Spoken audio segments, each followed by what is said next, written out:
कारण शासन जेवढं मदत करू शकतं तेवढं करतंय, पण सरकारकडून पण तेवढी मदत भेटणं गरजेचं आहे.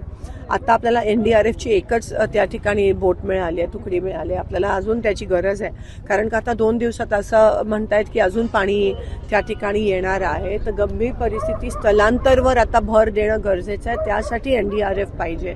त्यासोबत हे सगळं पाणी थोडंसं ओसरल्यावर सरसकट सगळ्यांचे पंचनामे झाले पाहिजेत. शेतकऱ्यावर कोणतीही तट न टाकता सगळ्यांना मदत मिळणं हे गरजेचं आहे. त्यांना ह्याच्यातून बाहेर पडायला 1.5-2 वर्ष लागतील. त्यांचा पूर्ण संसार उभं करणं हे राज्य शासनाची जबाबदारी आहे आणि राज्य शासनाकडे आम्ही ती मागणी करतोय. केंद्र शासनाकडून पण मागणी करणार आहोत की सोलापूरला आणि महाराष्ट्राला एकंदरीत एक वेगळं पॅकेज देऊन जेवढे ज्या शेतकऱ्यांचे नुकसान झालेत, घराचे असतील, पिकाचे असतील, त्यांना ताबडतोब मदत करणं आणि आता सध्या स्थलांतर करून NDRFची टीम जास्त मोठ्या प्रमाणात पाठवून लोकांना स्थलांतर करणं हे प्रायोरिटीने. ओला दुष्काळ जाहीर करावा अशी मागणी जी आहे मी मागच्या वेळेस पण केली. मी परवा मुख्यमंत्र्यांना भेटली त्या संदर्भात. ओला दुष्काळ पूर्ण महाराष्ट्रात मला असं वाटतं जाहीर करणं हे गरजेचं आहे.